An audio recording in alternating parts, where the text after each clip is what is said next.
C'est l'heure maintenant de lire la presse internationale avec Natacha Vesnich. Bonjour Natacha. Bonjour Philomène. On commence cette revue de presse internationale avec cet article du Guardian sur une journaliste américano-égyptienne qui dit avoir été frappée et agressée sexuellement au ministère égyptien de l'Intérieur. Oui, Mona El Tahawi, qui écrit pour le Guardian, mais aussi pour le Toronto Star, raconte qu'elle a été arrêtée près de la place Tahrir et qu'elle a été emmenée au ministère de l'Intérieur.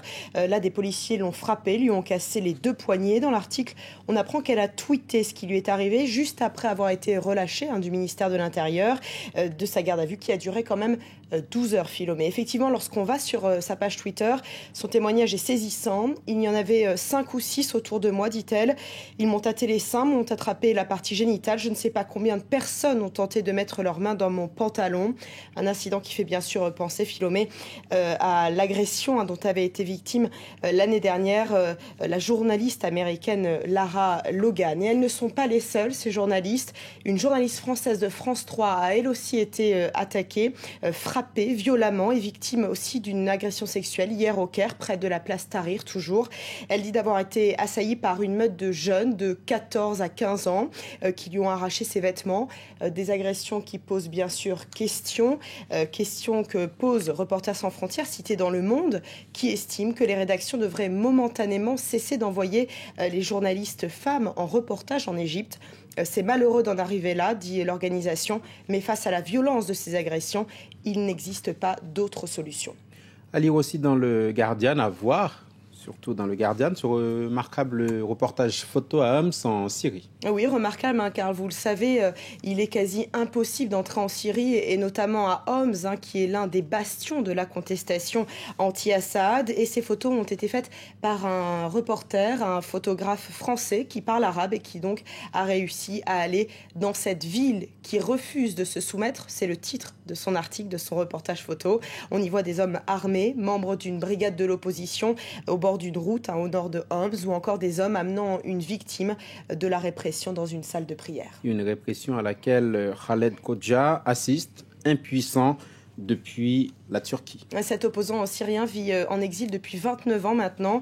C'est l'un des représentants du Conseil national syrien qui a son siège à Istanbul. Un journaliste de The Independent l'a rencontré. Cet homme ne veut pas entendre parler de revanche. Hors de question pour lui d'être dans cet état d'esprit.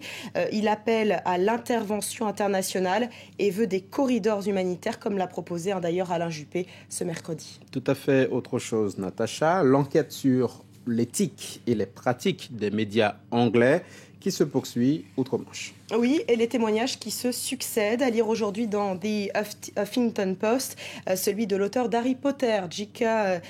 Rowling. Elle assure avoir été obligée de déménager à cause du harcèlement de la presse. Elle raconte qu'un journaliste a même mis une lettre dans le cartable de sa petite fille, âgée de 5 ans. C'est un peu jeune. Pour elle, un enfant, peu importe qui sont ses parents, mérite une vie privée.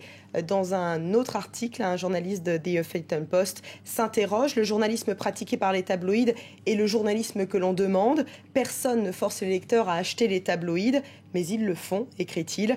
Les Britanniques adorent les histoires impliquant les célébrités, le sexe, la drogue et le rock'n'roll. Et il conclut: la triste vérité, c'est que les gens aiment ces histoires, même s'ils savent que quelquefois les faits ne sont pas exactement véridiques. Les lecteurs ne sont pas idiots, mais ils veulent tellement croire à ces histoires qu'ils sont capables de s'extirper du lit le dimanche matin pluvieux pour savourer les chroniques de la souffrance humaine. Nous laissons le brouillard anglais pour partir vers des destinations beaucoup plus ensoleillées. Nous partons à Hawaï. Oui, Hawaï, le paradis des surfeurs, un paradis qui pourrait pourtant devenir un enfer, Philomé, en tout cas selon le journaliste de The Independent qui a écrit cet article. Des garçons du Brésil attisent la guerre du surf. La guerre, rien que ça, mais apparemment c'est la vérité. Là-bas, on se bat pour les vagues, Philomé, pour la bonne vague. Et les Brésiliens qui ont élu domicile sur l'île en font les frais. On apprend que si un natif de Hawaï voit un Brésilien prendre la vague que voulait prendre son copain, eh bien le surfeur brésilien est ramené sur la plage et battu carrément. Apparemment, l'île est coutumière de ce genre de guerre. Dans les années 70, ce sont les Australiens qui étaient très mal vus.